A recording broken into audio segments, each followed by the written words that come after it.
Hello and welcome to what I call a new video. Today I will be playing a converted save from EU4. Now, as you can see, I was playing Byzantium.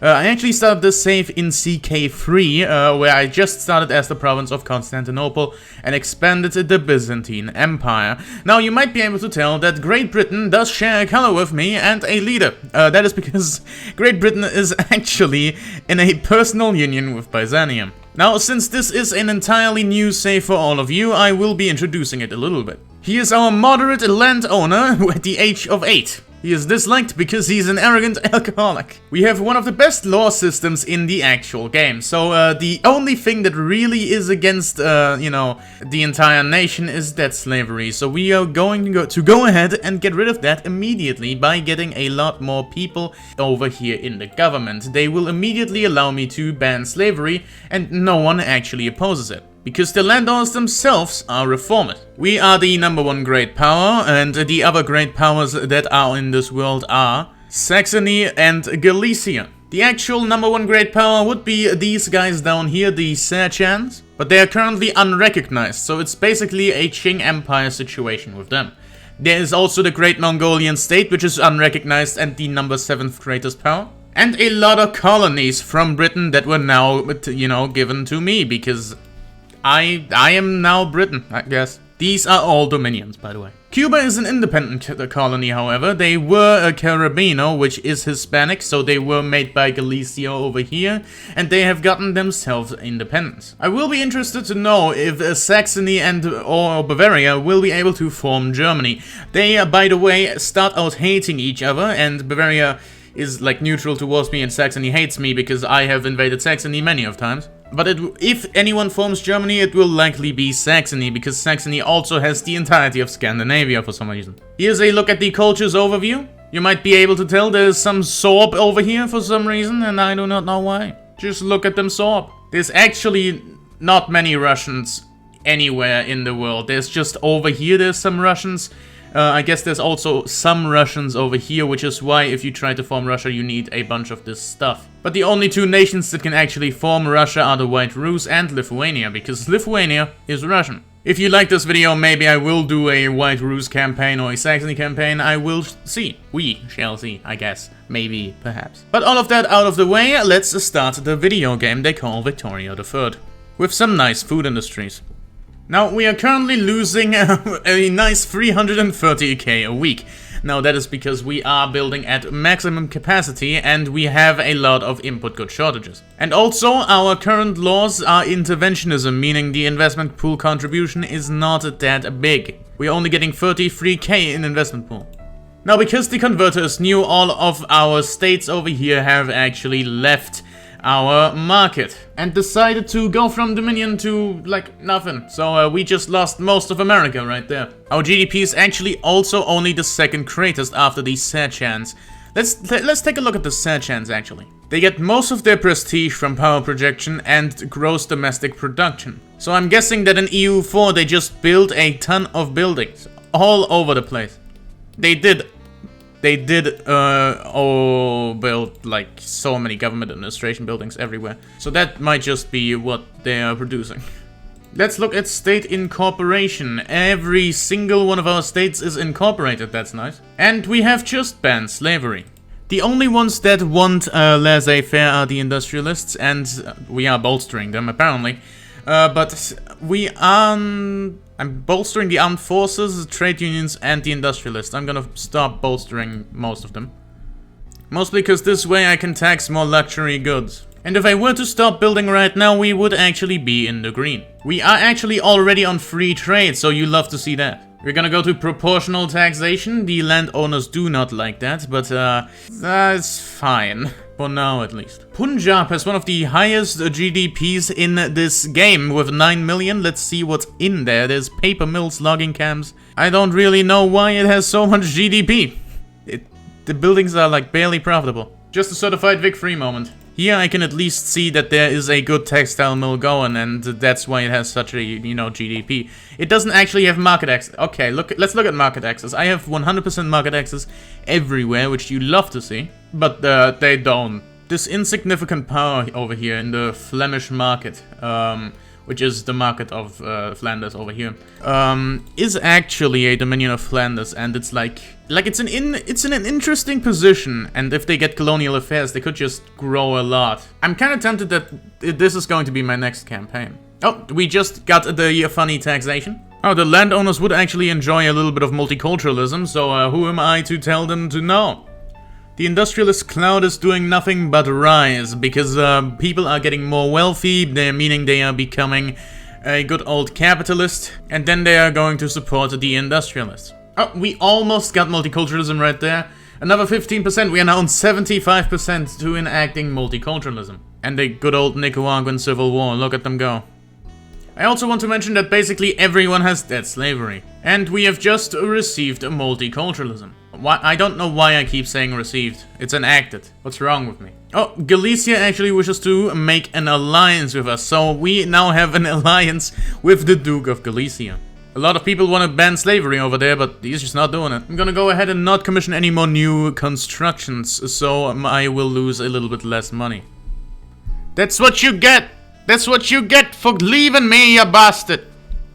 I'm gonna go ahead and pause all of the construction. We are actually... no, 20... there's a lot of that. But this will be fixed if I go on very high taxes. For some reason, the maximum credit goes down when you're in default. Meaning that if you, like me, make 66k a week, it's still not enough to actually, you know, keep up with the maximum credit, as you might be able to tell by it now being 6.2 million. And before, it wasn't 6.2, it was 6.9. 16.9, I'm sorry. I apologize for my hubris.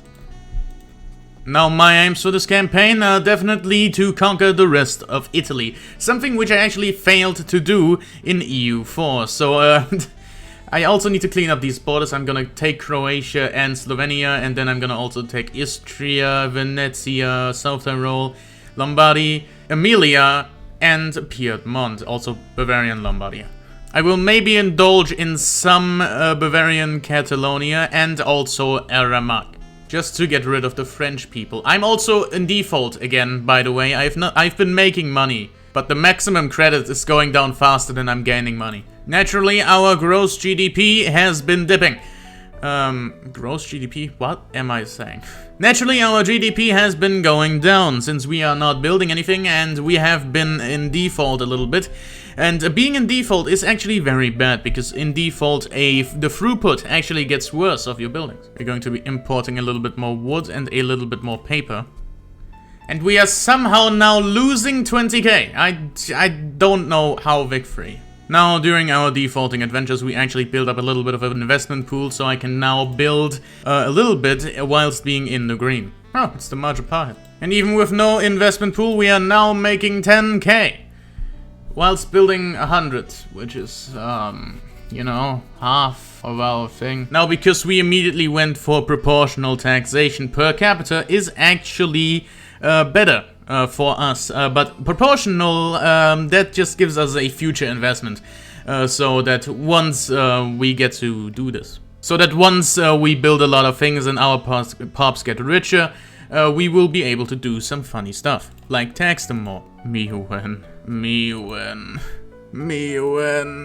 Z, this little country over here in China with approximately 4 states, 6 actually, has one of the best GDPs in this entire goddamn world. This is mostly because of China. There's a lot of people in China. Just a lot of people in China. And they're making food. Lithuania is actually now a protectorate of Galicia Lodomeria. Which is unfortunate for me, because I kind of wanted to invade them, but I kind of don't want to invade them. There's now 3 parties in my nation. And we now have a dedicated police force, which you love to see.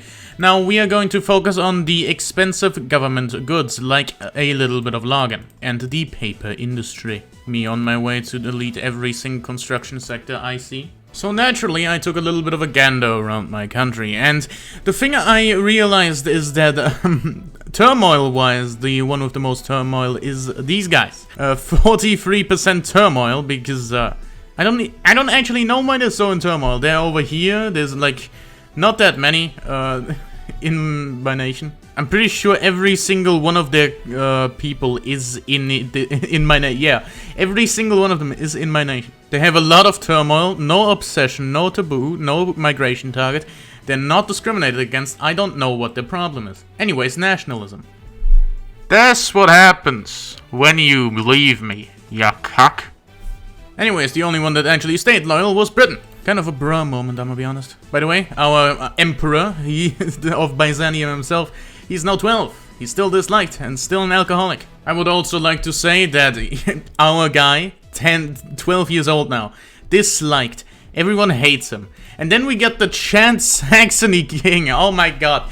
Christian the First. Toledo Goslar. He may be a slaver, which is unfortunate, but he's ambitious. He's a masterful diplomat. Look at him go. He has more offense. He is actually a general. One of Saxony's generals is the man, the myth, the legend, Christian himself. But based on his little ideology there, I don't think that will help. I don't think that'll go through. He might just do a little bit of a slave trade moment. Oh, also, what I neglected to mention is that I'm trying to get colonial resettlement. That is obviously because we do have... Oh? No? That is a lot. That is... I mean, colony growth speed doesn't really matter, and enactment time is unfortunate. But we really do need to, like, get the singular province, so these guys over here are completely... We get completely to ourselves, and we can also, you know, if we want to...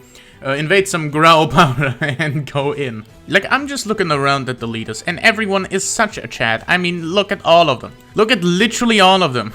This guy has a magnificent neckbeard. He does not have a connection, though. This guy, magnificent mustache. This guy, magnificent mustache. Magnificent mustache. Magnificent mustache. Magnificent mustache. Magnificent mustache. And then our king comes over, and then he's like, oh, I'm 13 years old. Magnificent mustache. Cringe. Cringe. Wait, that's a woman. Huh? We got a woman in charge, everyone. Legal guardsmanship, though. We get birth rate, boys. Do I have legal guardsmanship? No, I have proprieted. Okay. Most nations actually start with peasant levies. Bavaria starts with national militia. This is obviously dependent on what kind of army professionalism you have at the end of EU4, which is also the reason why I started with professional army. Because my army was at, I'm pretty sure it was 100% professional. I gamed a little too hard, you might say. Now, despite Cuba being just absolutely based, they are an insignificant power, and I do kinda want some colonies back after I lost every single one I had. So I'm just gonna go ahead and declare an interest over here in the Caribbean. We do have ships, just not many. And we can make them a puppet for a measly 41 infamy. They only have 11 battalions, so these guys should be able to do it. Now I'm going to mobilize this person right here and this person right here, just because there is enough flotillas here to support the naval invasion. Let's get a dockyard organizer. Saxony has decided to side with Cuba. Why? They're still fearful. Well, at least it gives me the chance to clean up some of the borders, doesn't it? If they will not be backing down, I will be returning Slovenia and my good old state of Pomerania. I will also be conquering Amelia. That is a lot of infamy. That is a lot of GDP for a state that is split and that big. Okay, I will not be getting anything else. Because damn, that is a lot of money. It's morally correct, guys. Oh, we actually got it. And why not put this guy on the front? And why not put this guy on the front? They are still fearful, so we might be able to just not go to war over this stupid goddamn thing.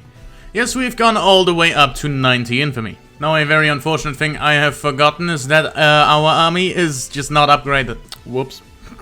A bit of a whoopsie, you might say.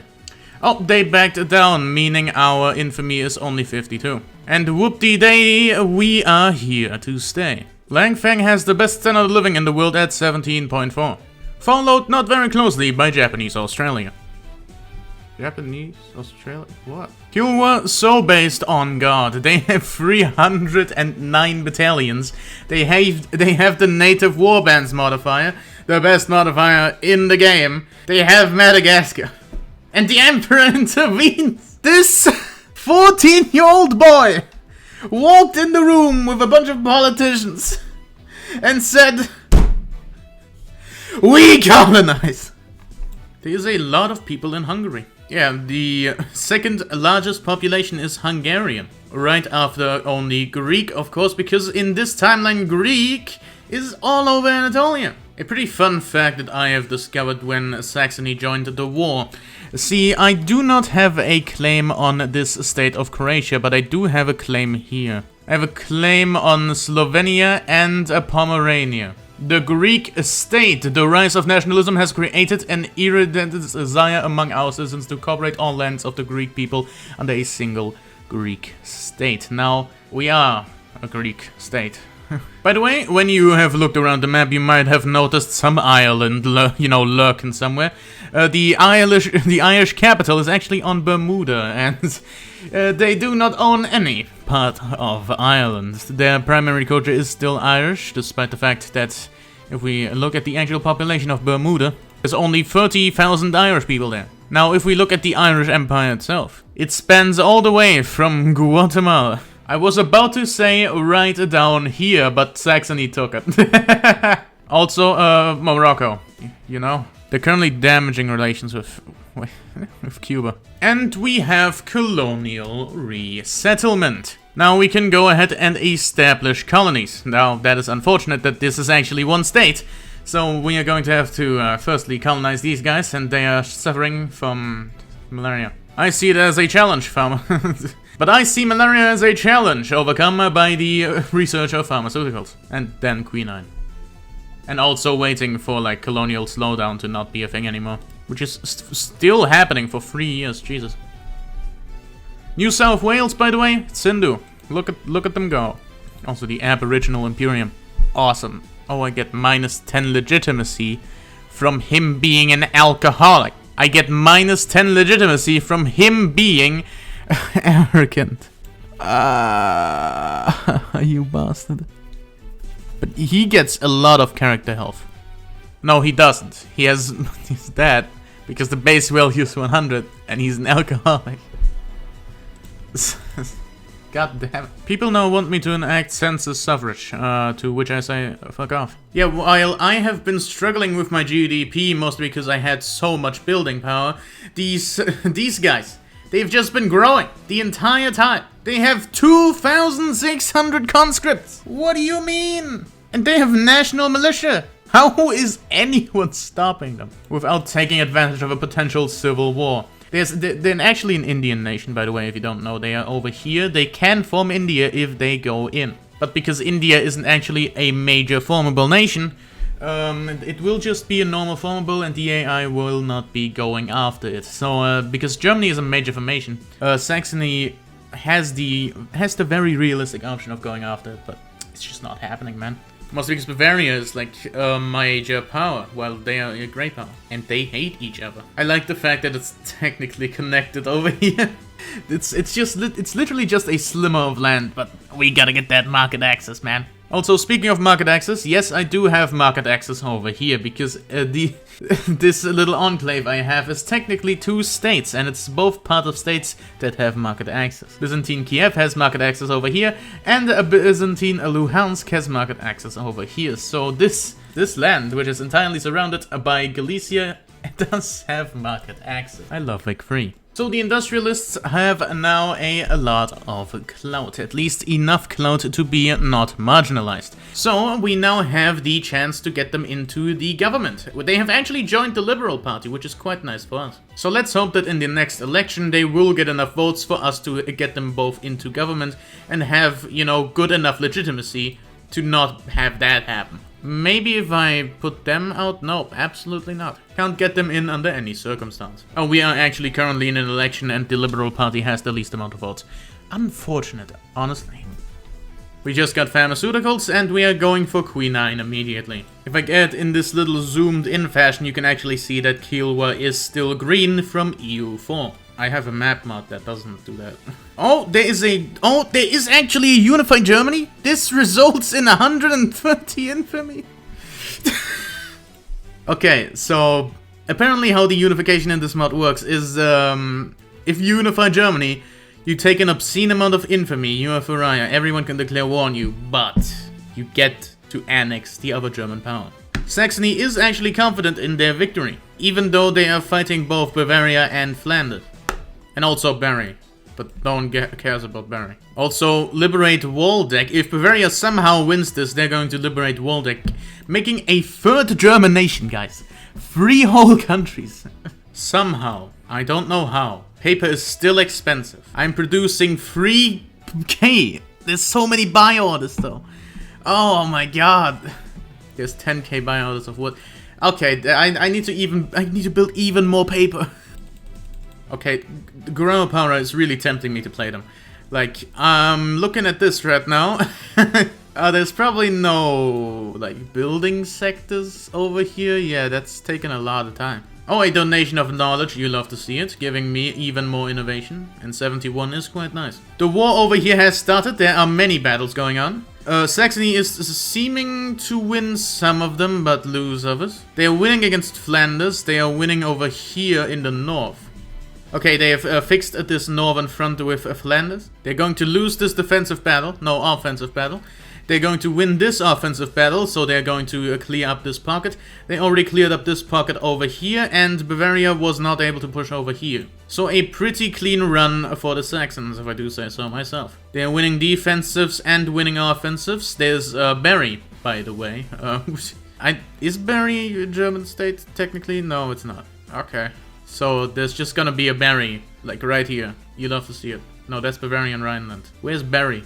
Oh, this right there. I know things. I'm making a lot of money. Let's tax people less. Yeah, Saxony doesn't seem to be able to be pushing on the Bavarian main front. Yeah, they're just not doing it. But they can very much push on the Flanders front. And they already took Brussels, which for some reason is the capital of Flanders, which is unfortunate for them, to be perfectly honest. My investment pool is 60k now. That's like really good for interventionism. Oh, that was just unfortunate for the Bavarians. If they didn't get poor visibility here, they might have actually pushed Saxony back.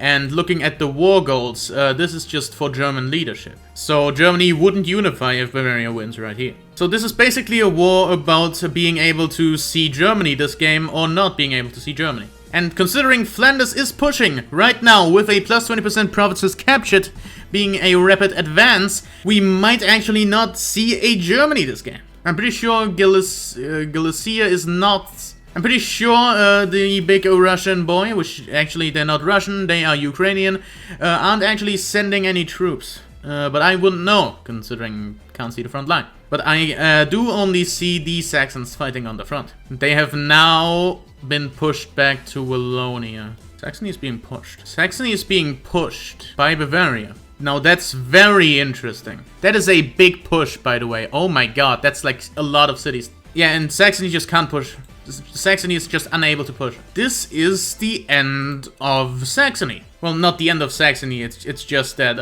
Saxony won't be able to form Germany because the German leadership locks them out of forming Germany. That's very interesting.